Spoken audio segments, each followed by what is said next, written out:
What is up, everybody? Welcome to another episode of Limited Resources. This episode number 557. My name is Marshall. I'm one of your Limited Resources, and joining me on the line all the way from apparently burning hot Denver, Colorado, it's Luis Scott-Vargas. Luis, you had a bit of an episode right before the show started.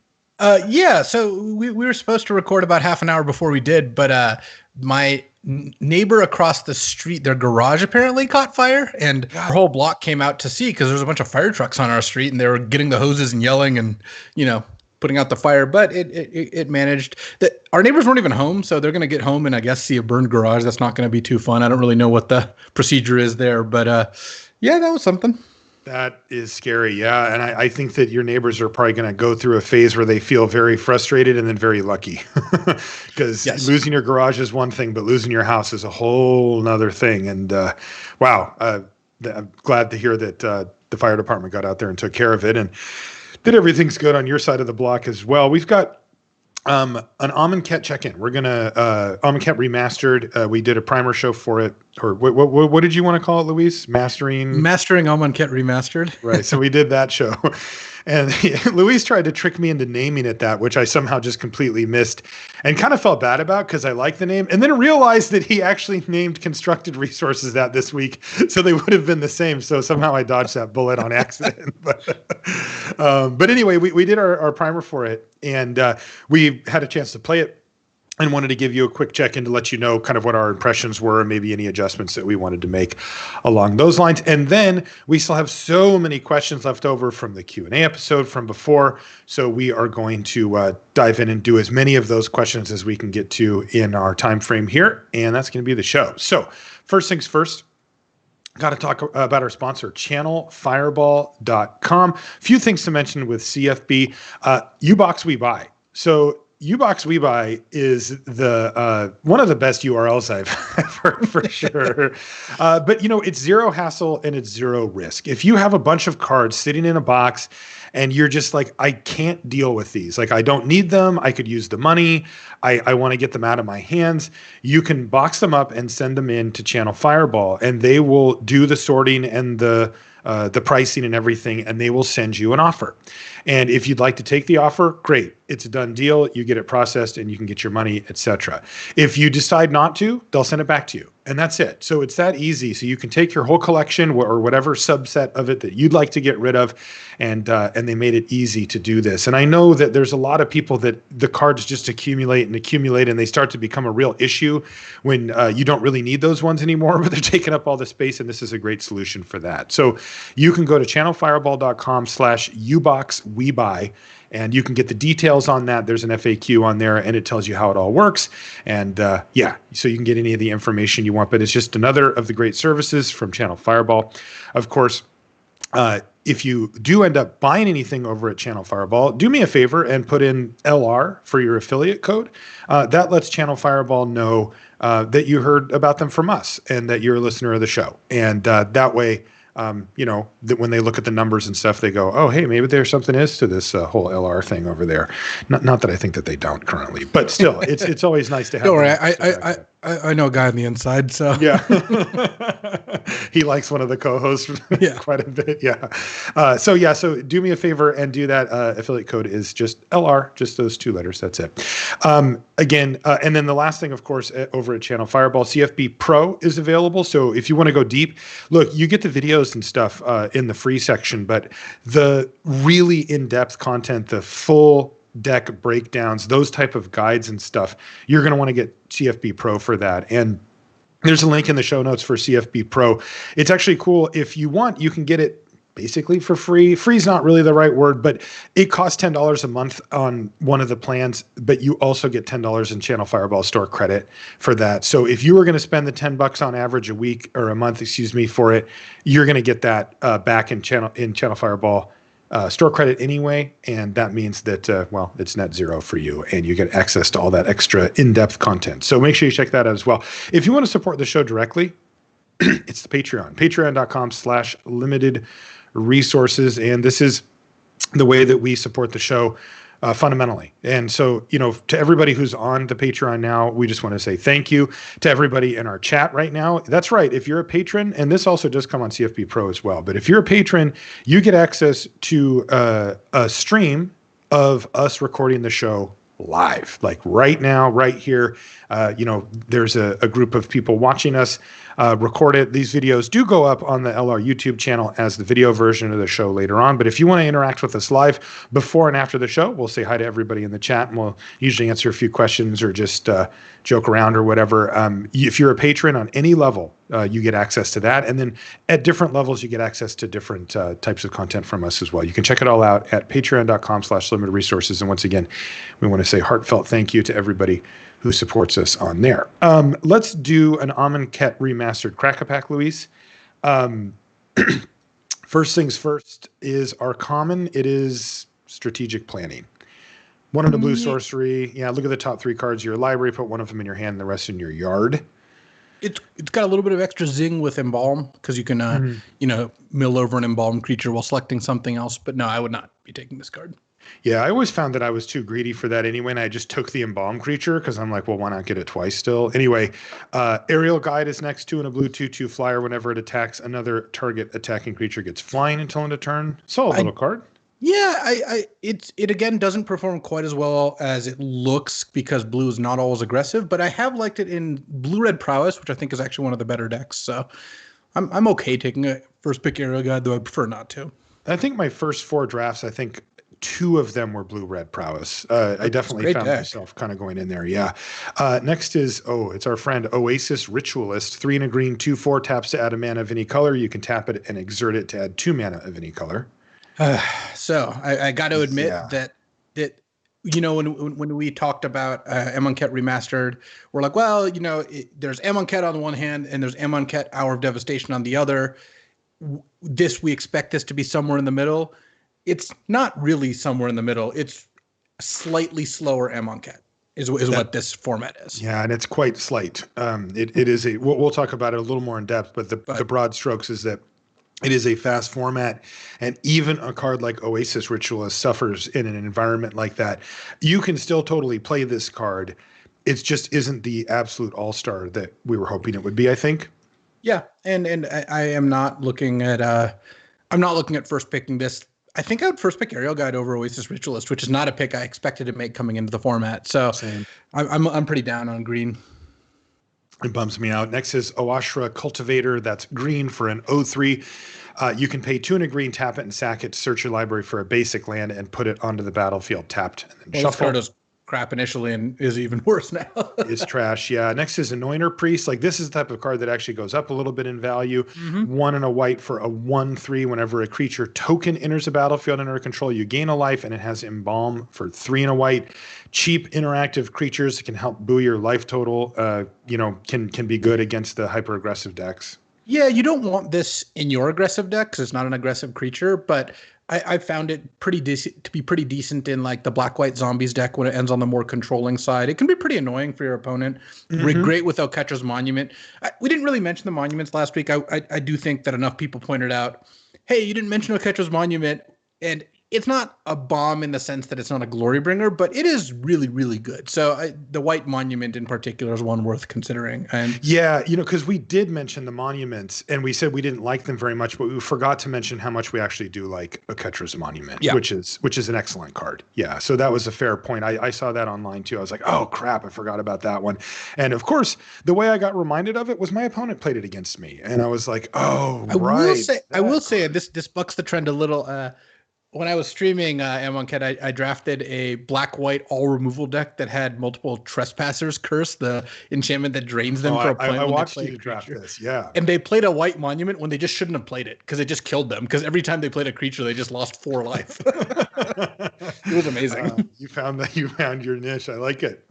Naga Oracle, 3 and a blue, 2/4. When it enters the battlefield, look at the top 3 cards of your library. Put any number of them into your yard and the rest on the top of your library in any order. There's no card drawing happening here, but you can, sift through the top of your library. But Naga Oracle ends up being not very good.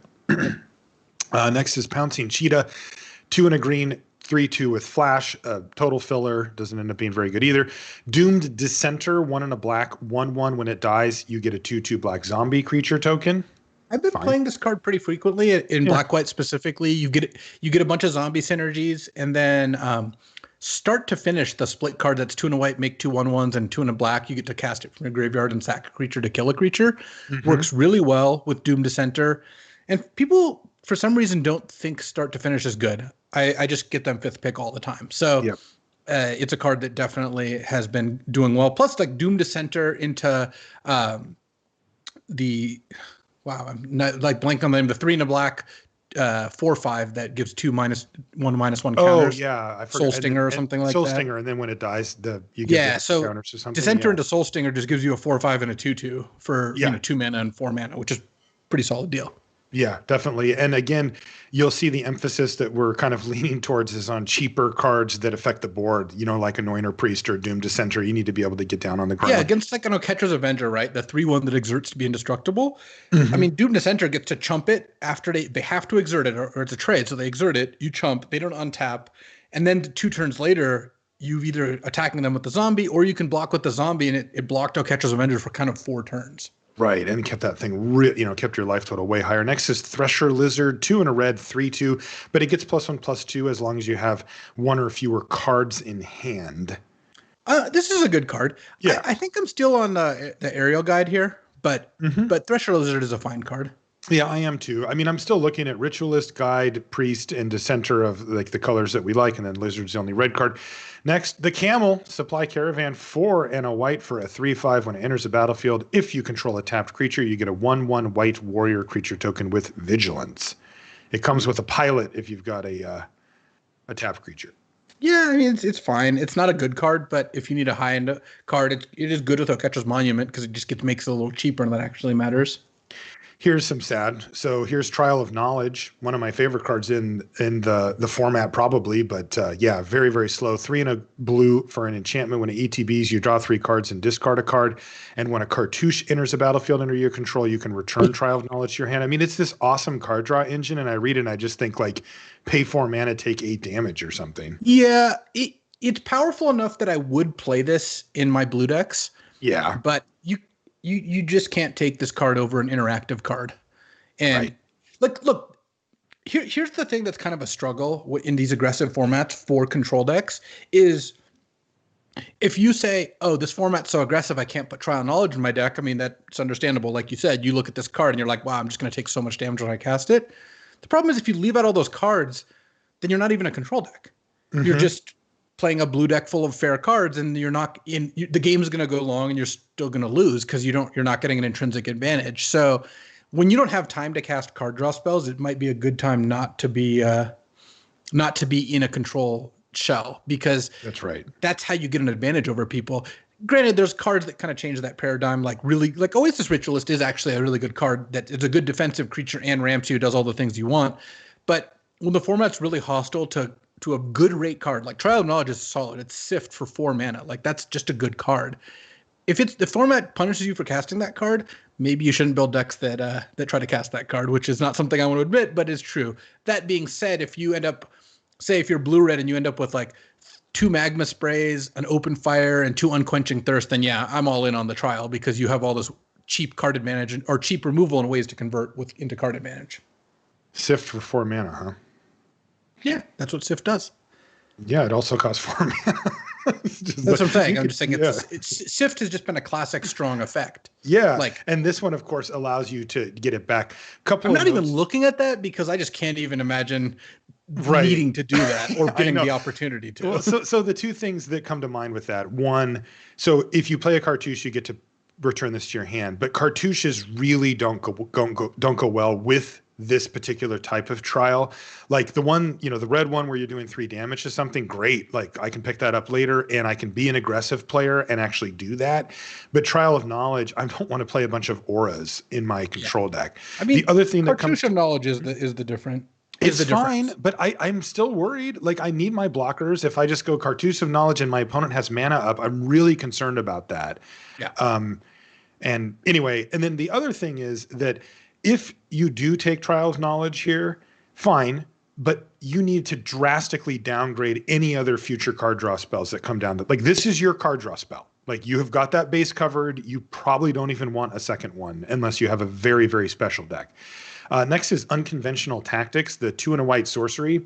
Target creature gets +3/+3 and gains flying until end of turn. And this is sorcery speed, 3 mana. So this is a clunker. But whenever a zombie enters the battlefield under your control, you may pay white. If you do, return Unconventional Tactics from your graveyard to your hand. This can win the game. I mean, this is a type of card that, like, is somewhat high risk, but if you're in a race situation, it's kind of a blowout. If you can put it on anything with lifelink even once, it's kind of a blowout, and it can also steal games in stalled out boards. Yeah, it's a good card in the zombies deck, but it's not one I've wanted to commit to super early because, look, Binding Mummy, for example, the 1 and a white 2/2 that taps down a creature whenever you play a zombie, like, that is a card which I'll take pretty aggressively because you don't even need a lot of zombies to make that card work. A 2 mana 2/2 is already solid, and you just want a 2-drop.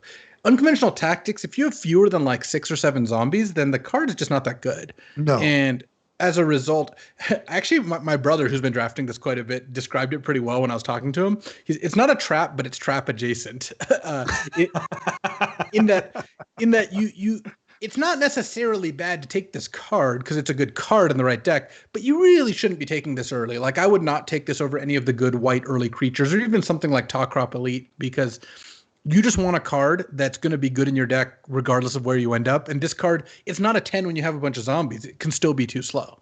That's funny. I also was wondering which brother, and then when you said trap adjacent, I'm like, there's only one brother that's saying that. Yeah, it would be Swansea. Yes, the other brother is not coming up to you and going, is this a trap adjacent card? Last uncommon is Hope Tender, 1 and a green 2/2. You can pay 1 and tap it to untap a land, or 1 and tap it and exert it to untap 2 lands. Yeah, it's fine. Yeah. You would always play it in a green deck, but you only net mana when you exert it, which means by itself it's like an elf that taps every other turn. Also is kind of fiddly. Yeah. So I'm not super into it. So here's where the rubber meets the road, Luis. Our rare is God Pharaoh's Gift. 7 mana artifact. At the beginning of combat on your turn, you may exile a creature card from your graveyard. If you do, you get a token that's a copy of it. That's a 4/4 black zombie that has haste, and it just sticks around. So this is interesting because obviously with the comments that we've made, and we're going to talk about it more in a minute, we feel that the format is trending much more towards Amonkhet than towards Amonkhet Hour as far as speed goes. I don't care. I'm still taking God Pharaoh's Gift. This card's just like an absolute bomb. I think that this isn't even us wanting to draft a control deck. This is just correct. This is very close to 7 mana win the game. It has an effect immediately. You cast this, you immediately eternalize and get a 4/4. Works nicely with like cycling creatures. It's also just not hard to just trade off creatures and end up with this in your yard. If I drafted this, I would lean towards wanting to like maybe play a green deck because Ritualist into this is really, really strong. But honestly, it's a colorless card. I'll just kind of go with the flow. I'll bias my deck to be a little bit slower, and it's just going to be a great card. Also, if you end up in an aggro deck, still a good card. 7 mana win the game is just a fantastic card. So yes, this is easily the pick here. Yeah, agreed. I learned that in my very, very first match of original, whether this was an Amonkhet or Hour, I can't actually remember. But this one was an Hour because they had Gate to the God Pharaoh or whatever. Oh, the Afterlife and the other Gate to the Afterlife and Amonkhet, and then we didn't know what it got, and we're like, ooh. Yeah, and it was like, oh, this is, and I remember that, not realizing that the creature stayed around, but also I played against, in a pre-release, pretty good player, and I was like, gosh, I offered a trade that I thought my opponent would never take, and they're just like, sure, I'll block, and I'm like, what is going on? That was a bizarre block. Their creature was way better than mine. And, in sealed, you need everything on the board that you can get, and I was just like, what is going on? And then my opponent played God Pharaoh's Gift, and he's like, okay, get this thing back. And I'm like, okay, sure. But like, this isn't a great long-term plan. Like, you've only got a couple more creatures in your yard. And then he's just like, go. And I'm like, right. I'm like, can I see that real quick? And now I know why you traded off your whole board. All right. God Pharaoh's Gift. That's going to be a nice little preview of what we're going to talk about next week. Our plan, actually, is to talk about having a plan. Your opponent had a plan. Then they executed that plan, and then I assume they won. And they won very easily from that point. Yeah, I completely overwhelmed from there. Because, one of the things to remember about God Pharaoh's Gift is that it is a copy of that creature. It's not just a 4/4 token. So, like, it has abilities and things too. So very, very good. Some creatures better and some worse. Like a greater sandworm gets downgraded into just a 4/4 sandworm, but it's really good. It's it's a classic combo is that plus a sacred cat. You get a 4/4 lifelinker. That's right. Yeah. And by the way, do you want to correct yourself on that greatest sandworm? Don't disrespect him, right? Like, come on. He's been around for like multiple sets now. You can't throw shade at him. Okay, so let's check in here.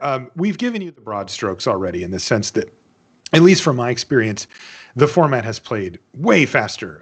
I got ran over with my first draft, trying to draft like a 3-color ramp deck, and I was like, okay, well, that's not going to work. So I moved into it ended up being blue-red, and that one was competitive, but I found myself still in race situations most games. I was like, okay, well, here we go again. And my opponents were doing things. And, there's something about getting curved out on when cartouches are involved, specifically the red and the white ones and their impact on the board. And really feeling that pressure where your opponent's dumping their hand. They've got a bunch of cheap interactive stuff. They're out on the board quickly. And, they don't have a lot of interplay. They're kind of just like, here's what I'm doing. Can you stop me? But if you can't, you lose in pretty short order. And most of my games ended up feeling, that they played out somewhat like that. The deck that I saw the most and that I also lost the most to, especially with that first deck, was red-white, which again reminded me of Amonkhet. Where are you at? Did you see the same trends? Yeah, I think white is the best color. Not super shocking. It just has a deep roster of great Exert commons. It's got Gustwalker, it's got Oketra's Avenger, it's got Binding Mummy. Those are 3 just tier 1 2-drops that really press the a kind of aggressive agenda. It's also got like Crop Elite is a fantastic card. It's the 4-mana 2/2 flyer that lets you exert to give your squad +1/+1. And yeah, red-white I think is going to be the deck you're going to. I think mono white's the best deck, but red-white of course is very close. And you can actually be pretty close to mono. A lot of these decks end up being like quote red-white for 3 or 4 red cards or black-white for 3 or 4 black cards. But I like red-white Exert. I like black-white zombies. I like that the zombie deck can actually be controlling, though it's probably like 3/4 aggro, 1/4 control when you look at the makeup here. Agreed. Yep. The Trespasser's Curse deck I had was a zombie deck, but it was just a very controlling one. Whereas I've just drafted aggro black-white zombies, which is better in general because it really makes use of like Binding Mummy and Lord of the Accursed, the Lord, very, very nicely. And then Blue-Red Prowess, which is a deck I enjoy playing quite a bit, is quite good. They've got like Thorned Moloch and like the Spellweaver Kenra, the 2/1 Afflict Prowess, and just good ways to kind of get ahead on board and good ways to convert with that. Aerial Guide is particularly good in that deck when you just you can give your kind of red dorky things flying. And the format is aggressive. I'm pretty down on green. I just haven't found the green decks to be all that good. Like, look, these decks are fine. You can play them, but in general, I would prefer to just be on the aggressive side of things. And yeah, the format's fast. There are some funny quirks. One is that there's a ton of wraths in the format. Yeah, we mentioned that, like Dusk Till Dawn, Wrath of God, Sweltering Suns, Anger of the Gods, and more. Perilous Vault. Like, there's just a ton. So, despite the fact that they're all of higher rarity, at this point, if my opponent has a slow start, especially a suspiciously slow start, I'm kind of feeling like they have a wrath. It just happens so often. It does. It's funny. I had that same thing happen where, how when you've played a ton of limited, you have a little spidey sense, little red light in the back of your head that says there might be a wrath here, but usually there's one available or maybe 2 in a given format. And so, usually the conclusion becomes, I'm not going to play as if they have that. I'm just aware of the fact that they could, unless I'm in like a super advantaged position, because, playing around a rare that you haven't seen from them that they may not have is usually not advisable. And here I'm just like, it feels like almost constructed level where you're just like, they obviously have a wrath, right? Like that's just how this form or this matchup goes or whatever. And I know that that's too far on the other side, but I've also been right. I'm 2 for 2 for just being like, they have to have one of these stupid wraths. I'm just going to sit back and wait or whatever. And then they're like wrath. Totally. And I don't feel surprised, Yeah. I have found that the cycling deserts are underdrafted. It's something. Oh my God, they're so great. We called last 4 time of them. Yeah. I mean, my high total is 6. 6.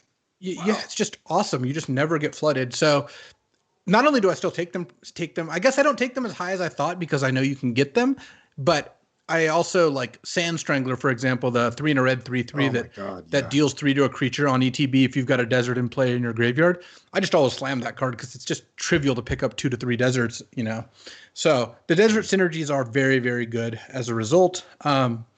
And one card which, I mean, I knew was good going in, but now I think is basically unpassable is Trial of Solidarity. 2 and a white enchantment. When it ETBs, all your creatures get +2/+1 in vigilance. And then it bounces back to your hand when you play a cartouche. And both the white and red cartouches are so good with this trial. Plus the trial is just obscene by itself. I mean, look, I'm going to take Scarab God or Glorybringer over this card, but I would take Trial of Solidarity over Wrath of God, and I don't think that's close. Not even close. Wrath is not even all that well suited for what the white decks are doing in this format. No, and the trial is like, not only is that an absurd stats bump, but like you get this random interaction with the format where all of your exerts are free for the turn. Yeah, it's just you're just wild. Like, wait, what? My guy has vigilance now? Okay, I guess I just exert everything. And like, it's just not hard to go exert creature into just some dork, like Those Who Serve, a 2/4, whatever, into Talkrop Elite, into Trial, attack you for 20. Like, it's so much damage. It is so much damage. It's like 16 damage if your exert creature is like one of the 3 power ones. Right, and then they throw the random +1 toughness, which often makes trades or double blocks bad for your opponent too. And I mean, the truth of the matter is that to me, the original Amonkhet and this format are both defined by exert. Yeah, it is simply a one-sided mechanic. That's what it is. And I believe that when they designed the mechanic, so they wanted to have some balance there where they said, look, you're giving up a lot, right? Your creature staying tapped means that, like, if you're behind, I mean, you are going to fall way behind. And a lot of the creatures that have exert aren't particularly great blockers anyway. But in order to make it fun, exciting, relevant enough, they had to do something for the exert that would encourage you to use it sometimes. And I feel like that line was just too close because all of them feel like I just want to exert everything all the time. And I feel like if I do that, my opponent is in a really bad situation. And it only takes one card, one big exert, one little window for me to kind of blow the doors off the game. And the biggest, most impactful way to do that is that Trial of Solidarity. That's the one that is like, and we're done here, right? Well, but it also can just take a simple cartouche at the right time to enable an exert attack that will let me do it one more time and the game's over. Yeah, and the other thing too is the vigilance, even setting aside the exert part, means you can just alpha strike and your opponent, it's not like one of those things that pump your whole team, or your opponent's like, okay, I'll chump 1, I'll take everything, go down to 2 and attack you back. All your creatures are untapped. They don't even get a good counter strike. So yeah, this is not to say that it was a shocker that Trial of Solidarity is good. It's more that it's just better than even I thought, despite already thinking it was a bomb. And then that's a good overall for what the format's doing, right? Yeah. So the format's a lot of fun. I would check it out. It's got a lot of cool stuff going on. The 5th time you get attacked by a Gust Walker, you might think like, okay, I've kind of seen what Amonkhet has to offer, so I wouldn't blame anyone for doing their like 5 drafts and then calling it. But I do think it's an overall fun format and one that I'm not going to play 50 drafts of it and probably not going to play 30 drafts of it, but I have enjoyed it coming back and I look forward to more sets like it coming back. And that's how I felt too. Biggest advice, like the biggest leak that I see online is the one that you mentioned, Luis, which is people not respecting the cycling deserts. Yep. Those are going to go up and up and up. I had 4 and I thought I was this format's so aggressive. You'd think that they're worse because of it, and then you'd be right. And that just means they're great instead of insane. Yes, exactly. The cycling lands are really, really strong. They're extremely strong, and they do open up a lot of doors. I mean, you can play fewer lands in your deck as a result. And like you said, any of the desert payoffs. Both of the blue-red decks had a Sand Strangler. I took it early as well, under the assumption that I'd be able to make the desert thing work. And Sand Strangler against these red-white aggressive decks is very good. Lead you to playing more lands. Oh, you play more lands? You effectively draw fewer lands, but I think that you play more. Like really, I actually cut a land out of mine. Am I doing it wrong? Yeah, I think so. Because basically the downside to playing 18 lands versus, say, 16 is you'll get flooded a little more. But if you have 4 deserts, you're kind of functionally playing around 14 lands when you don't want to draw lands, but 18 when you do. Oh, I see. I think that's stronger. The reason I think that you might be a little biased by Ikoria, the reason Ikoria cycling decks played 14 or 13 lands is because all their spells had cycling 1. Right. Like 2/3 of your deck had cycling 1. So you will eventually flood out if you play 17 land and 15 cycling cards. Mm-hmm. But if the only cycling cards or most of the cycling cards you've got are lands, I would prefer to play 17 to 18 land with like 3 to 4 cycling deserts. I'm not saying it drastically changes where you are, but it does mean that you want to protect from both flood and screw. You don't want to play 16 land and 3 desert, and because then you're too often just going to have to play the deserts as land. You're not really getting the full value. Interesting. Yeah. So I don't know why I thought so. It actually matters what type of card it is. Yeah. That you're cycling, which I just figured as long as some percentage of the cards in my deck, like if I have 4 or 5 cards that have cycling, that I could, because remember, I'm usually trying to get to 16 lands, versus 18, just like, as a, like where I'd prefer to be, right? I always feel like 17 is a little on the safer side, necessarily so. I do recommend playing 17 in most of your decks, but yeah. If I could go a direction, it would be down to 16 rather than up to 18.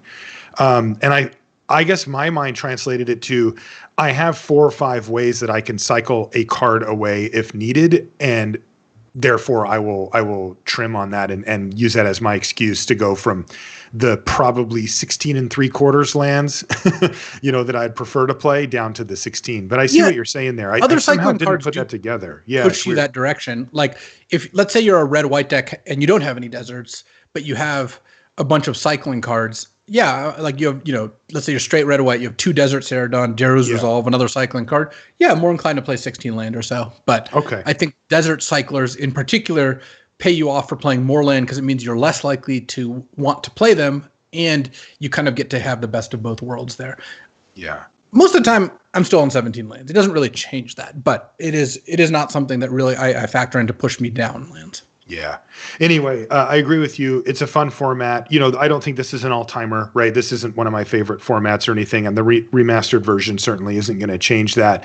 I think I wish it was a little closer to I've seen way too many River Hoopus just going, 11th, 12th, and I'm kind of going, yeah, I get it. Like, not that it's unplayable or anything. It's still a good card and stuff, but I'm just going like that. This is not. I mean, when you're blue-green, don't you have to take Hooded Brawler over River Hoopu? Yeah, kind of. I mean, yeah. And so it just goes like. And the other thing is to not say that this is a particular thing about Amonkhet itself is remastered sets are sets we've already drafted, so it doesn't have quite the same sheen of newness. Whereas there's a lot of players who've never tried Amonkhet, and I highly recommend you try it.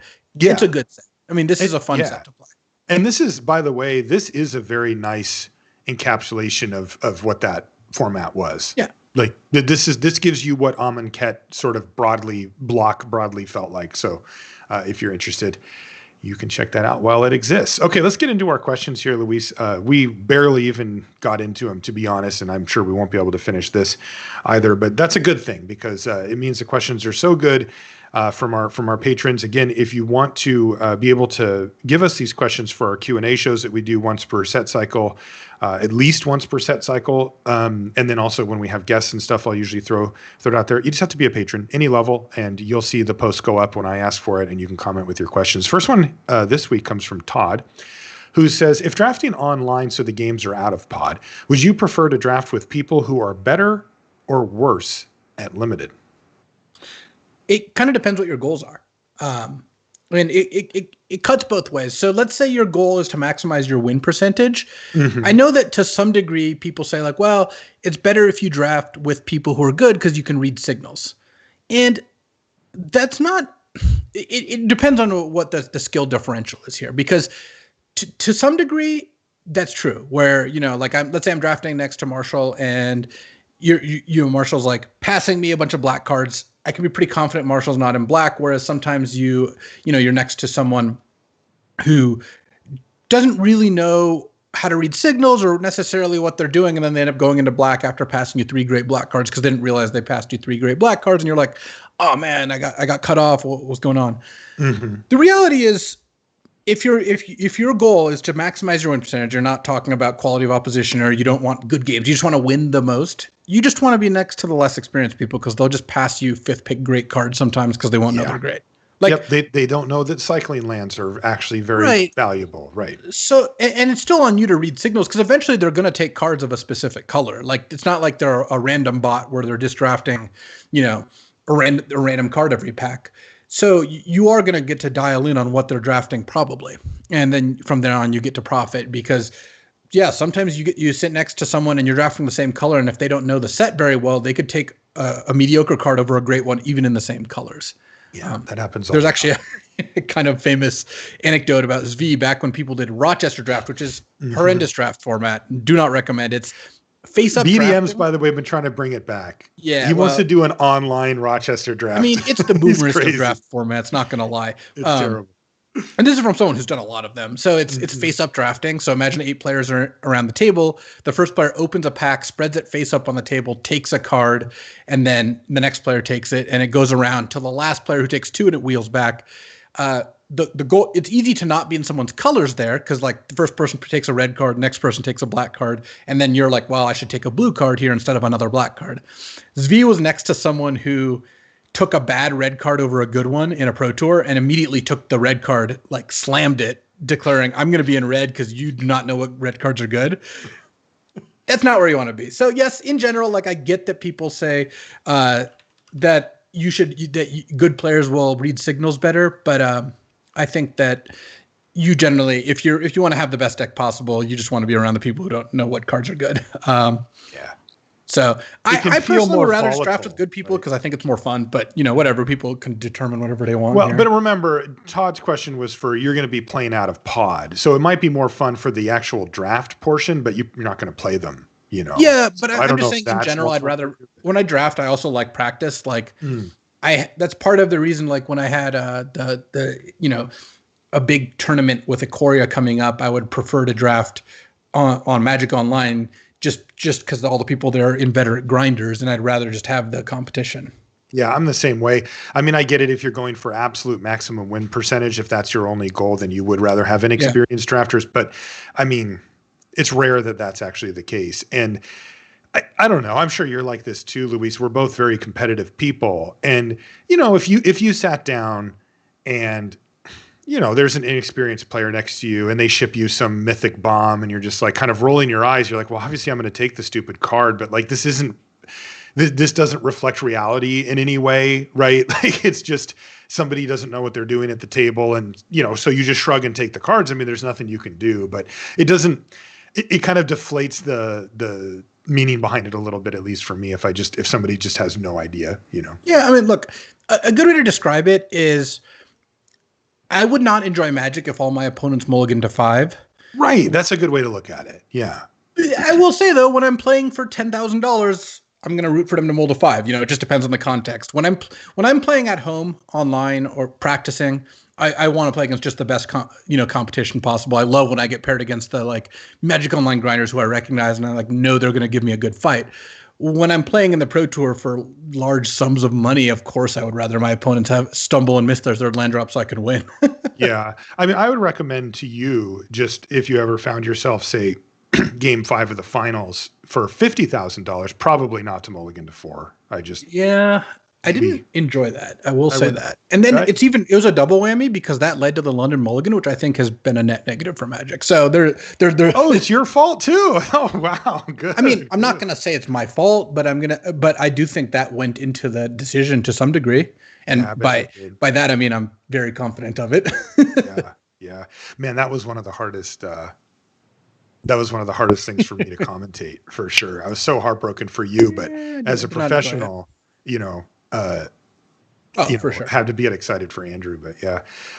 Ben says, how do I successfully draft a mono white deck in Vintage Cube? Ben, you have come to the wrong place, but we do know how to draft this deck because it does beat both Luis and I occasionally while we're trying to do stupid storm ramp nonsense in the Vintage Cube. The mono white draft deck in that cube is actually pretty good. I hate to admit it, but it has had stints depending on the different builds of the Vintage Cube where it was either the best or second best deck by win percentage. That deck actually picks up wins for the people that are fine. I'll say the boring enough people to draft that stupid deck where you're just like, hey, here's my little creatures. Here's my advice to you, Ben. You want your creatures to both be on the board and able to attack and also disruptive. The key card, like the card that embodies this deck, is Thalia, the 2-mana one. That is your headliner. Every card should look kind of like that. You're basically running just enough stuff to get on the board to apply pressure while also disrupting your opponent's mana, usually. So Strip Mine, Wasteland go up a lot in a mono white deck like this. Creature lands go up a lot. And then cards like Thalia, both Thalias are actually good, to be honest with you. And they're both in there at least the last time. Yeah, basically the way I look at it when you're drafting mono white is excluding Mox Pearl, Black Lotus Soul, excluding the power, right? The literal power. Mm-hmm. The most important cards to have: Thalia, Guardian of Thraben, number 1. Yep. Strip Mine, number 2. Armageddon, number 3. Also tied to the Ravages of War, number 3. And then past that, it kind of doesn't matter all that much because basically the white deck's going to kill about the same amount of time regardless. And you know, whether it's you've got a Silverblade Paladin or a Blade Splice or whatever, like Blade Splice is a little better, but against a lot of the decks, it doesn't matter, right? They just care about how fast you are. You just need ways to disrupt what they're doing. Yes. And Thalia is the best way to do that. Strip Mine's the second best, and the Geddons are like the third best. And so that's all you want. You want taxing effects because if you lead with Thalia and have a Strip Mine, or you just go Dork, Geddon, you'll win a lot of your games. Yep. If you don't have one of those disruptive capabilities, you're just not going to do all that well because your opponent's just going to overpower you. Yeah, so don't focus also on the high-end stuff. To me, the best high-end threat in the deck is Hero of Bladehold, and I don't want to go above that. Like, people that put Baneslayers or Lyras, or like, I'm not even looking at those cards for this deck. I'm not saying if you had to put one in, it would be an abject disaster, but that's not where you want to be. Your focus is, you always want to be doing something on turns 1, 2, and 3 if possible. You're really incentivized to do that. It's actually similar to drafting mono red, where mono red's a little bit different because you have to balance burn versus creatures or whatever. But like in general, all you care about is how am I disrupting my opponent and what casting cost are my cards. I want as many 1 and 2 mana cards as possible and very few 3 and 4 mana cards. There you go. So, mono white, it's like mono red, but for classy people. Andy, what's your life total? Bentley asks, I'm wondering what your take on competitive paper Magic is going to look like after COVID, which is a good point to remind people. Please wear a mask in public. Good point, Andy, about the masks as well. I feel weird that we have to even say this stuff to people, but particularly here in the United States and stuff, wear a damn mask. Like, what are you doing? We are part of a greater society. It's not just individuals walking around, and it's the least you can do. It's just incredible combinations of stupidity and selfishness, to be honest. It is unbelievable to me. Well, the funny thing is, like, don't these people care about themselves? Even if you cared about nobody else, you're putting yourself at risk for really nothing. Right. For just not wearing a piece. Yeah, whatever. So yes, please wear a mask. Magic going to look like after COVID? I have no idea. It's a big question, right? Wow. Who knows? I would say that, like, we're going to see more maybe high-level events that are like 16 players that you have to qualify for via online tournaments rather than jump back into 2,000-person Grand Prix, know? But I don't, like I said, I don't really know what it's exactly going to look like. Yeah, it's interesting because, when I think of it, I think my brain still does default to, well, we'll get back to normal someday. But my kind of like baseline thought process. But I mean, when I sit down and think about it, I think, no, there's a very real chance that doesn't happen. The post-game handshake is probably not coming back. Yeah, that's right. Yeah, you probably don't need that anymore. The upside of that is we don't have to have the handshake debate anymore. So. That's true. There's a little silver lining there. But, I'm curious too, because this of course discussion broadens out to basically all big group settings, right? I mean, that's what we're really talking about here. Are we going to have, like you said, 1,500 to 3,000 people in a room for a GP? Or are we going to have basketball games where the arena's filled up? That kind of stuff. My assumption would be yes at some point, but certainly I don't at some know. point. Yeah, but I've also looked at some of the leagues and things like that and how they've handled different situations. And I know that Wizards of the Coast is generally very astute at, being up on this stuff. They don't like to take risks in that way, very smartly. And, you look at professional sports and, the NBA has implemented, they call it the bubble. They have all the players that are still playing right now down in Florida, which is and really surely they only leave the bubble for like true emergencies. Well, that is actually true, because if they get caught leaving, they have to stay out for 2 weeks. They are not allowed. A bunch of players have been caught leaving for really dumb reasons, but they kept them out. That's good. One guy went. I actually like that they're enforcing it. It's just I'm just highlighting how much these players have cost themselves by like deciding that they really needed to go out to do whatever. It was chicken wings. One of them. There was also, I think, a gentleman's club is what they called it on the report I read. But so not the smartest. But again, they did find a way to. So far they've been down there for almost a month, and they've got, I think, 340 players, and they've gone through 3 rounds of testing, and they haven't had a positive yet. So that part, look, it only takes one, and then things get very real. So I'm not calling that a success just yet. But I mean, so far it has been, and that's been impressive, especially when you compare it to like baseball, which has just been a disaster. I mean, there is a team that's played 5 games where there's teams that have played 18 because 2 people on their team got sick, and the other teams are like, well, we're not going to play against you guys. Like, you have to wait now. And it's just, and now it's, starting to get to the point of the actual integrity of this season is very much in question, where you're just going, does this even count anymore? If there's teams that are just not even playing, it doesn't, there's teams in divisions of 3 or 4 teams where the other ones haven't even played. They're like, I guess we're the champions. It's just, it could get very ugly. And Magic being necessarily such a game that is in person and sitting across from somebody in a big group of players, I would expect that it's going to take a long time for it to get back to that. And I think we're going to see, at least in the interim, and the interim might be a year or 2, stuff like what Luis said, where it's fewer people, where we can do high scale or high stakes tournaments that are on a location, but where they're not, huge groups of people. Thanks for the question, Andy. Mark says, what card from original Zendikar block would you most like to see reprinted in the new set? Ooh, it's hard to pull cards out, but I'm going to do it. I'm going to look here, and I'm going to find something. Oh, it's definitely Lava Ball Trap. It inexorably reminds me of one of the first episodes of LR that I did. Oh, that's a great one. Totally. I know that this was one of my first, early sets when I first started playing. So there's a ton of cards that I love in the sets. Do you remember Kraken Hatchling? Oh yeah, 1 mana 04. Yeah, I love that one. And then there had to be some. There was a jellyfish, right? A Gomazoa or something. Yeah, there was some kind of Gomazoa. I think that was in World Wake, but like 2 and a blue 1/3 flyer, and it just like didn't take combat damage. Yeah, I think and it had Defender. Yeah, something along those lines. Guard Gomazoa.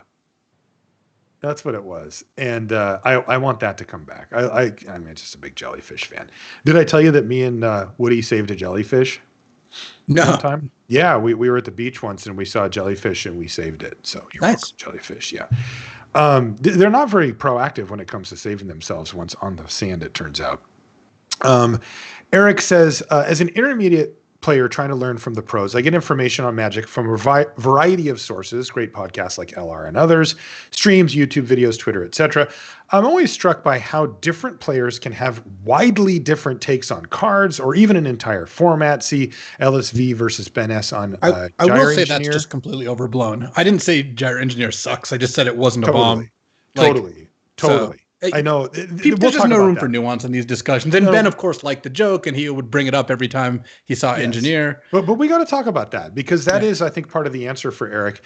Eric says, in Magic and in life, how do you weigh conflicting opinions from sources of information that you trust? I realize that it's a tough philosophical nut to crack, so I'm not expecting a simple heuristic, but I would love to get your thoughts on balancing complex fields of input when it comes to time to form your own conclusion. So I think that where you went there, and the example that Eric gave, is a really good starting point, which is you have to work on your own ability to input and decipher information, because you cannot make a decision until you know the actual information in front of you. And if you're coming at these things from a black and white perspective, or from kind of an extremist, and, doing content like this, we get this stuff all the time. I think that there's a big group of LR listeners that do listen carefully for the nuance and kind of understand the difference. But I think that a lot of people, they just sort of take it like, oh, Marshall and Luis disagreed, therefore Marshall loves the card, Luis hates the card, right? And that's just not, that is just never where we end up, right? If we're a grade apart, that's once every 4 sets we end up,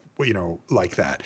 And even then, that's just a grade apart, which does matter, but we never have A's and F's or something like that. And yeah, we understand, like, Luis and I are really genuinely trying to get you better at this game. And we know that we could fight on the air and it would be a little more entertaining for you if I said, no, dude, that's completely unplayable. You are out of your mind. And you said, kind of like when you gave Opt an F and I gave it a B. And you gave it a B plus. Yeah, it's been creeping up. Every time the story comes up, my grade goes down and yours goes up. But our mission here, of course, NLR, is to get you better at this game, damn it. And we don't, even if it costs us a little bit of entertainment points, we'd prefer that you come in with the best information and use that how you see fit. Well, that's up to you, right? And so really looking at these things and making sure that you are being really astute about how you interpret and listen, read, view the information that's in front of you is a great first step. But then you do have to do the really tough thing. And I think that the really interesting part about very complex things is that since we don't have time traveling supercomputers or whatever to give us definitive answers on things for things as complex as Magic, at least at this point, there actually are, at least to the best of our human knowledge, multiple ways to get to the same end. You will see professional players with fantastic careers and results and numbers and all that kind of thing approach things in different ways and come to similar conclusions when it comes to their win percentage in a format, say, or something along those lines.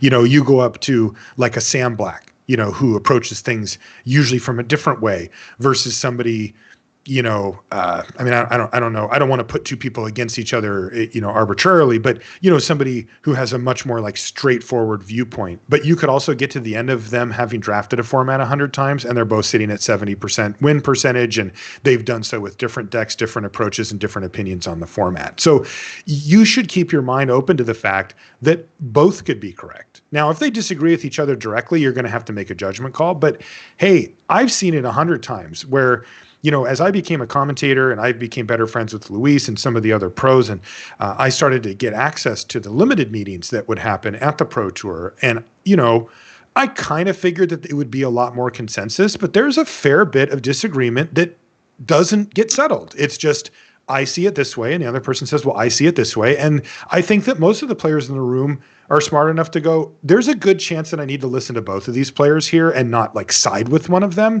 because they both have relevant points. And that's something that, Eric, I think you're going to have to do as well. I've been on a team with a lot of different players. You have someone like Mike Segrist, player of the year, has 2 PT top 8s. Obviously, he's well respected for being great at limited, and he's never drafted an aggro deck in his entire life. Right. He won't. And in a limited meetings, he's like, well, I'd never take this card because it's, I don't like playing with it. And then on the other side, you've got people who tend towards drafting beatdown decks. And it's like, you have to decide what that makes me decide isn't that, oh, I think Siggy's always right and someone else is always wrong, or vice versa. I think I'm going to talk to Siggy when I want to know how good this control card is. I'm not really going to ask him where he thinks I should take this, 2-drop because I know the answer to that, And also just look at how people communicate. I think the thing with like, Ben S, for example, Ben S is prone to more hyperbole. That's just how he communicates. He this card's awesome. This card's terrible. Not this card's a 7 out of 10 and this card's a 5 out of 10. Mm-hmm. And that can lead to you have to know how to filter that and understand how people tend to communicate as well. That's right. So keep those things in mind because there's bigger picture things at play. I think the Sigrist example is a really good one because he has a broader philosophy on limited that leads him to draft those. It's not simply play style, personal preference. I just like it better. He thinks that he wins more as a result of his preference. He thinks given normal draws, drafting a control deck, he'll have more opportunities to outplay his opponent. He's a very, very good Magic player, so that makes sense. And will, is less at the mercy of how his deck is gonna, how the cards come off his deck. Whereas like when you're drafting red, white, aggro, you're hoping to curve out. You're hoping to have a removal spell at the right time, and you don't have much card manipulation. When you're drafting blue, black control, you maybe have more ways to draw and discard and more ways to kind of smooth out bad draws, and you don't care as much about how you specifically curve out and all that. So that's right. Yeah, it can be tricky. Right, but if you look at like a Martin Yuza, who often will draft these straight for Kenji does this a lot too when he's not messing around. They have a very refined aggressive style that allows them to get similar results as what Sigrist is getting, win percentage wise and match wins and all that kind of stuff, but getting there a different way because they've spent the time to do that and they're more willing to say, yeah, this draw just didn't come together. I just scooped this game and go to the next. But when my draw does come together, and you miss a land drop, you lose the game. If you don't have one of your colors, you're going to lose the game. And I get to just cast my spells every single game, and I'm just going to keep doing that. And that's a different philosophy than from what Mike has, right? But both of those can come to the same thing. So, so make sure you're paying attention to that part, Eric. And then again, what both Luis and I pointed out about kind of front loading your ability to interpret information is going to get you a long way as well. David once again says, my son wants to know when will there be a new Genius or Grifter episode? Luis, when is this happening? Do we need more Genius and Grifter? We'll do it soon. Okay. Won't be too far away. I have a few of them saved. Weston says, hey guys, I'm an avid MTG misprint collector, and I'm wondering if either of you have ever opened a misprint or have any interesting stories about misprinted Magic cards. This is a cool little subset of the broader Magic collector community, right, Luis, where people, they collect cards that came out of the Wizards of the Coast factory wrong, with the wrong text or the wrong color, or sometimes I've seen the ones where like the sheet got cut and there's like parts of other cards on it because it's so off center or whatever. That's the kind of stuff that Weston's talking about, right? Yeah, I think that one of the more memorable misprints that I've interacted with is the Wald, the Plains from like 4th edition that is the German Plains that's misprinted. So, it's actually a forest. It's just it taps for a green, and Wald is I believe the German. Can you say it in Wald. German? Wald. There, you did it. I knew you had it in you. Very good. And it's got the picture of a plains. And then speaking of Genius or Grifter, some grifters love playing this card because it's like, well, it's technically a forest and it taps for green, but my opponent looks across the field and it looks like a plains, but I'm in the clear because it's got the right type. It's like, no, just come on, just don't do that. And it's for if you're an English speaker, it's a foreign language too to just throw you off that much more. They finally made it so you can't play those, right? I don't even know, honestly. I think they actually did because that was just so terrible. I don't have any misprinted cards. I mean, I've opened up a few that are like minor misprints or whatever, but nothing crazy. But I don't know. That is such a because to the people that really value those, they're extremely valuable because there's just not that many of them around. But then to most collectors, they're like, but it's wrong, so it's junk. I don't want it at all. So it's this weird kind of dynamic.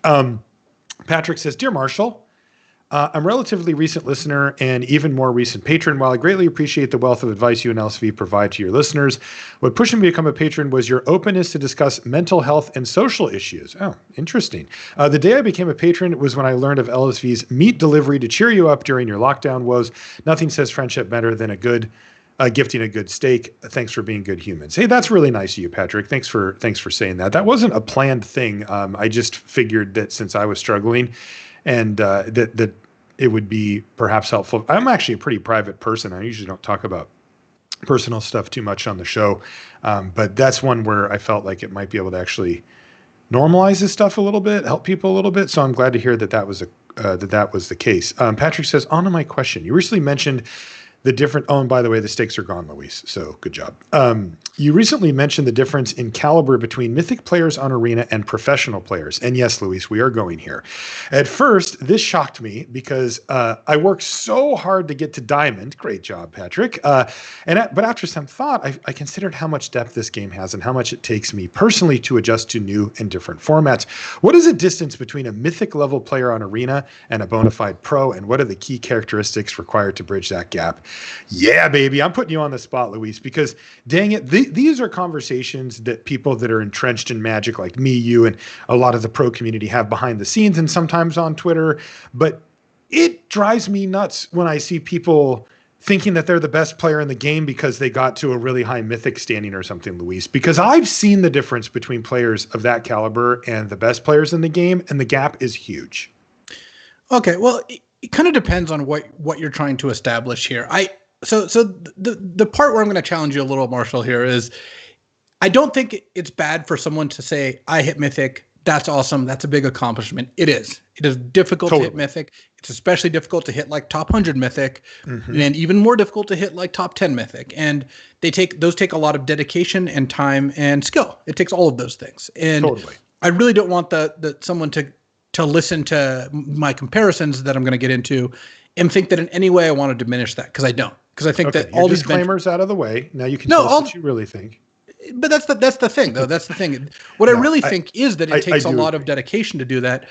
The difference, but this is a common thing, and this goes back to even before Mythic was a thing. Before Arena.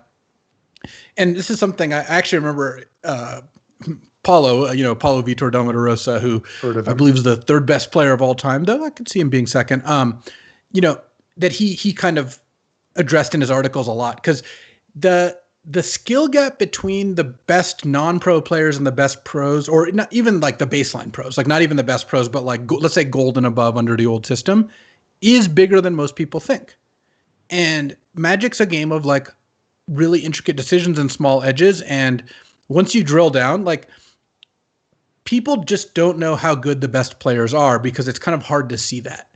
And part of the issue is it's even hard for you to understand how good someone is unless you are near that level and have the capability to understand it. Because and actually I think Ben S does a really good job on his stream of demonstrating that, because Ben will talk through all of his decisions, and I mean all of his decisions, like actually to the amount of detail that makes it so I think people who are near Ben's level sometimes are like, wow, okay, I don't need to like hear all of this. But I think that's part of what makes his stream awesome. I really like that he does that. It shows all the decision making that a lot of people take for granted. So yes, you've watched me play a lot of games of Magic, Marshall, and you see me just like I just kind of do my thing, right? If I were to stop and explain why I did everything I do, there'd be a lot that you maybe would not like, but there'd be a lot that a lot of people watching wouldn't think, like, I played this land on turn 1 because of this thing. Yeah. I'm leading with this 2-drop because of this thing. When they play their land, it like, when they play a turn 1 island and they're playing like something like Team Wreck, I already have a bunch of information that I'm not going to tell you about, if I'm like recording a video necessarily. But I'm thinking about it. Oh, that means they don't have any Triomes or Shocklands. Or that means they have Opt and they still could have those things. And you're thinking through all of these small implications, because Magic is a game of small edges. And look, Magic's a really hard game to play skillfully. And anyone who's playing at like Diamond or Mythic level has kind of mastered a lot of the things that are necessary to win. That said, the pros are just thinking about things that maybe you're not thinking about all the time. They're always aware of their outs. They're always aware of this, and the other thing. And they also have something which a lot of people maybe haven't run into, which is what it's like to play a high-stakes match. I know a lot of people who are very, very good, who if you put them in the feature match area would make grievous mistakes. I've been the beneficiary of those, Like I've played against people who are like, I've never had a feature match. I'm really nervous. And then they just beef something that I know they're good enough not to do that normally. And you take all these things together and you have kind of like what it takes to really succeed at that level. And the difference is pretty big. There's just a lot that goes into it that you don't think about. The other thing is pros, in order to be a pro in the like modern era, well, in order to be a pro for around the last 7 years or so, you would have had to be good at both constructed and limited. It tests both those skills. Well, right now we're sadly moving away from Luna and more, and you can kind of be a pro without it. But I think a lot of folks who don't understand how it takes a lot of time and effort to really master both those things. So yes.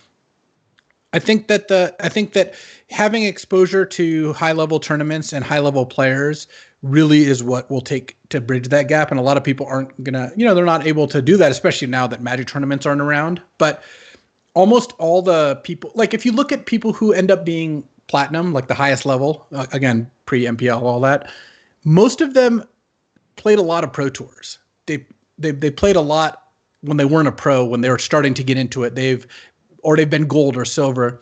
And the reason is once you start playing at these tournaments and interacting with the players who are at the top, you learn a lot. I've always learned, like I owe a lot of my career to Team CFB, much like everyone on the team owes it to that team, because it made all of us better. It took a bunch of people who I think were good and made us great. And that is something that's really hard to see, especially since, Twitch and streaming is an awesome element to this game, but it also selects for people who can be entertaining. And that's a great thing. Like I value that very highly. That's kind of what I strive for. But it tests a lot of different skills, not just pure play skills. So a lot of the people you see, I mean, they're great and they're very good at what they do, but there's more going into it. They had to master a lot of different skills. Those don't all incentivize or optimize for just being the best. There's some exceptions, but for the most part, the people you're seeing have a wide variety of skills. They have to pay attention to a lot. They can't just focus on literally just being the best at Magic possible. There's a lot pulling at their time and attention. So you're not going to necessarily get a picture of everything that goes into just being the literal best at Magic. Right. And, a couple of things came to mind while you were talking about it. I feel like I'm in not a unique, but a very rare position to speak on this because if I were one of the best players in the world, you're in a weird position talking about it, right? You're just kind of going like, this is a true thing, but you don't want to be the guy who rolls in there like, oh yeah, the old guard, that's where it's at. We're way better than these new people. It's like, that's not a good look. And you don't carry that attitude with you. So that's not really natural, but at the same time, if there is a skill gap there, it's worth, the truth has value, right? So it's worth just saying, hey, there's a thing here. And for me, I got to go on that journey, right? Where like I became a better player locally here, but then I bumped into the actual good players locally. And I thought, okay, well, these are the real deal. The Seattle guy, oh, these are the real deal, these PTQ winners and these, pro level players that occasionally would play on the Pro Tour. And I kind of thought that's where Magic peaked. And then I started doing coverage and I thought, oh, wow, there's a whole room of them here, right? Like there's 400 players on that level, right? And then I started getting to cover and interact with the absolute best players. And I was like, oh. And then I started to get to be in the booth with them. And to me, that was the most eye-opening, was to be in the booth with like the truly great minds. You are still the number one, for me. The way I like to equate it is pitches, right? Like how hard of a pitch can I throw at my co-commentator and be confident that they'll be able to hit it back? Because I've been in the booth with some people where I'm like, okay, buddy, here comes the ball, underhand and like, oh, you got it, where there's some people, Huey, Efro, Paul, that I can just throw my high heat to. And frankly, I don't think I can throw hard enough. You know what I mean? Like I have to I can throw the hardest stuff that I can come up with and you guys are still just cranking on it. And, yeah, you don't have to worry about us not knowing an interaction or something to say or like you I mean, a lot of your job, Marshall, and I know that the public might not be aware of this, is asking questions you know the answer to. Yes, this is a big part of my job, or at least knowing, okay, there's a direction, there's something here that I need to highlight. Even if I couldn't explain every bit of it, I know that's important, right? And I can point that out. One of the things that because I've been in the booth on both sides because I've done some play-by-play too. Mm-hmm. It's a very big difference. You can throw a question at, like I said, you said like me or Huey or Cheon or whatever. You don't even have to know the answer to the question. You just know that we'll be fine with it. Like, you don't have to worry about it. And just to be clear, when you're in a booth scenario, asking the question of somebody that they don't know the answer to is kind of a disaster. You do not want to put somebody on the spot and go, hey, why did they attack here? And they look at you like, I don't know, I got nothing, so, again, that's kind of how I do that. But when that started happening, where I was getting to actually in real time pick the brains of the best players in the world, Ben Stark comes to mind too. He's another one I can throw my hardest pitches to. And you're like, oh, this is on a whole nother level. Because when you become familiar with a format, whether it's a limited or a constructed one, enough to commentate on it, know the cards, know the decks, know kind of the play patterns, especially in standard or, something like that, where there's relatively few number of decks and then the decks have really repetitive play patterns where it's like you can start to see, okay, well, they're thinking that they have negate because it's turn 2 and they have the 2 mana up, or the person didn't play their creature because they're playing against a control deck and they're probably going to have a sweeper next turn. These things I'm trained to figure out very quickly. But it's when something unintuitive happens and you go, hey, Huey, why didn't he run out his 2-drop there? That seems like a perfect play for this turn.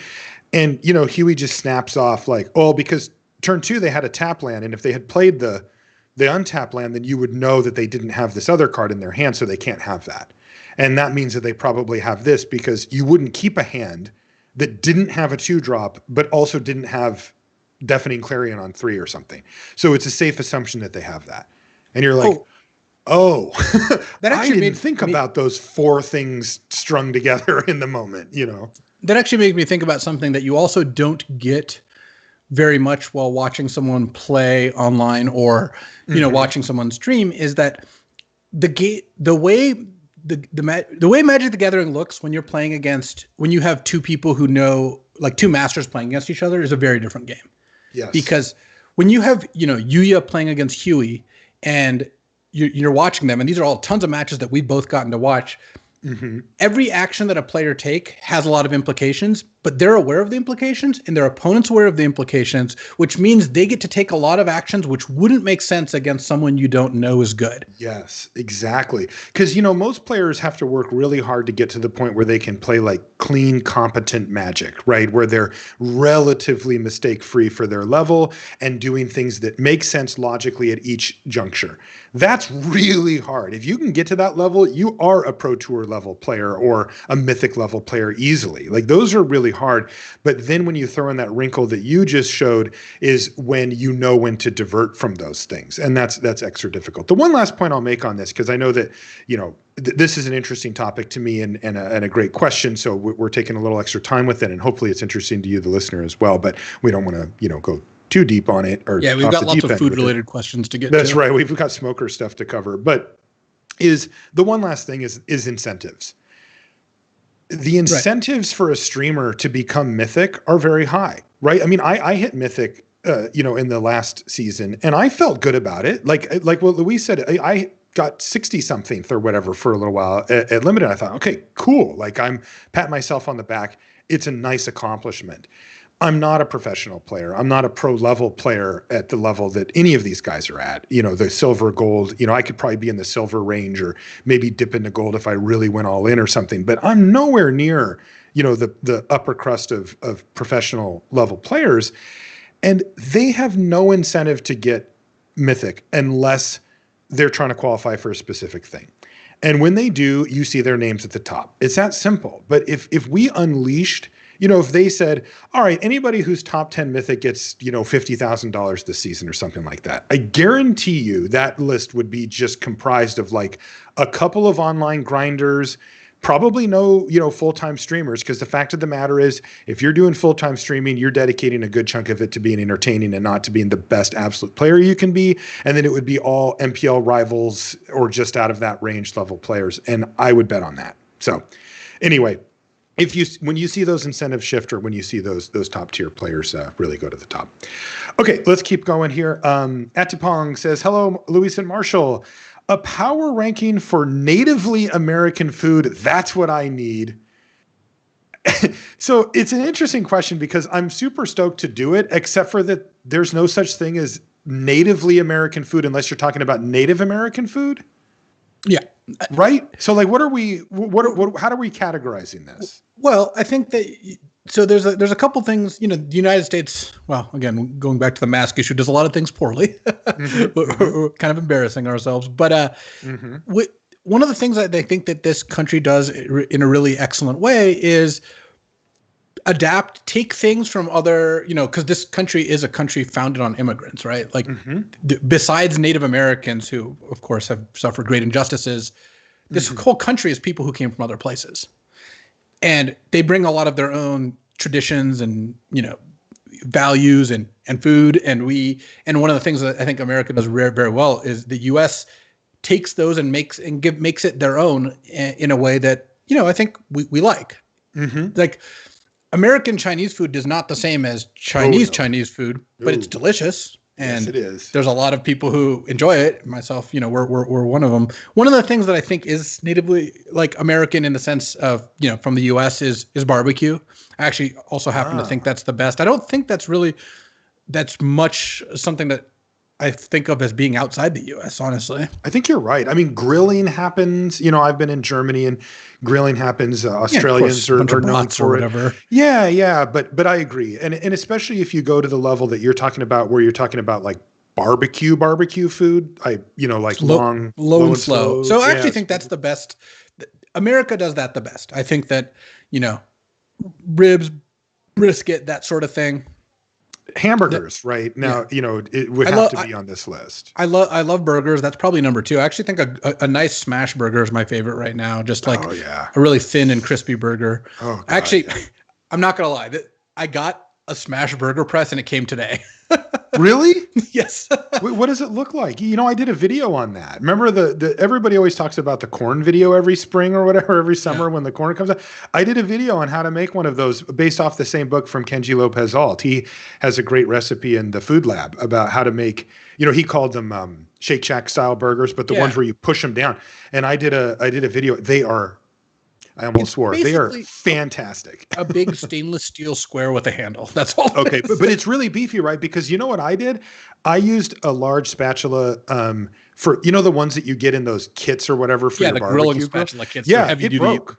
It broke. Like I pushed down on it so hard that the handle. Well, that's because that you're pushing down, but the handle's outside that, so it's stressing the joint and it'll break. That's exactly what happened. Yeah. Whereas this is designed just for this, and you just press straight down. It's basically like the one they use at Shake Shack. They have those there. Yeah, it's basically a big square of stainless steel with a handle on one side. I see. And you just press directly down. It can't really break from that. Ooh, I'm a little jealous of that now. Yeah. Yeah. Well, I made smash burgers like last week, and I used a spatula, and it was like not the best ever, So I'm like, you know what? I'm just gonna get one of these. It's gonna be perfect. Did you cast iron it and all that, or? I used. Because I use cast iron. It's our skillet, like the skillet thing you put on top of the oven. Oh yeah, that's good too. Yeah. Does it get hot enough though? Not quite.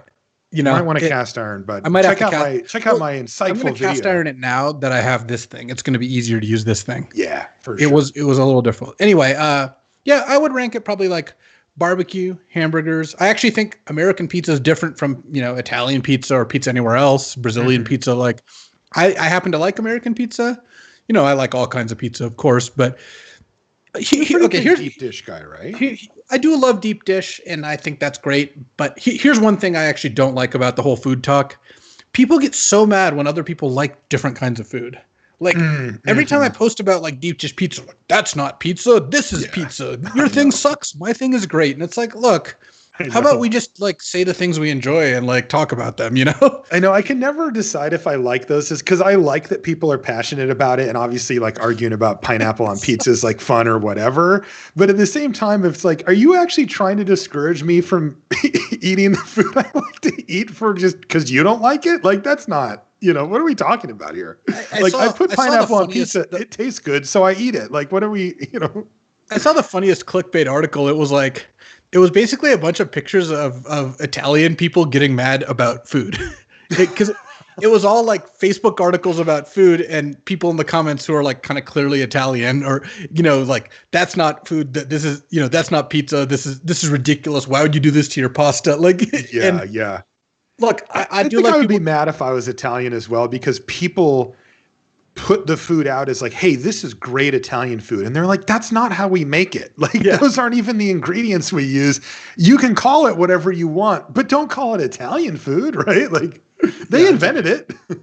So, I think that I think hot dogs are fine, but I wouldn't even put them close to the top of the ranking. They're a thing you eat on rare occasions, because you're like grilling outdoors or something, but like they're not nothing special. No, I agree.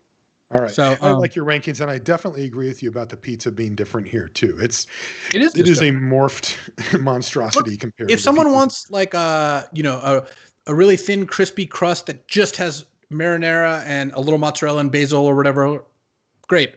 But if someone likes a thick crust pizza that has mushrooms and bell peppers and onions and sausage and pepperoni, that's also great. Guess what? Both those things taste good. Yeah, and it's okay to eat them. All right, one more question before we have to go. This one comes from Justin, who says, hello, Marshall and Luis.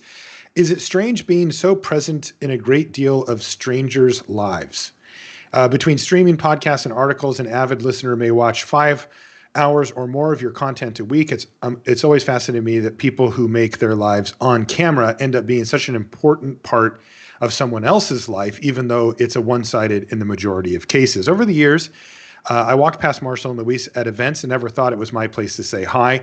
I would have thanked you for all your great content over the years, but was worried that you'd just be tired of having that same conversation all the time. Hope all is well. Justin from New York.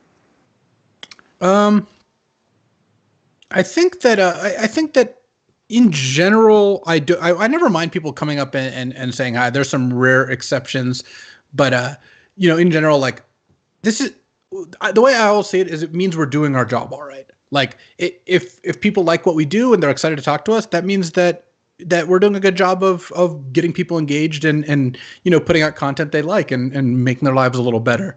The only time I got annoyed was when this is actually GP Vegas, when I was coming back for a Starbucks run for the entire coverage crew, and I had literally 6 drinks in my hand on 2 drink carriers.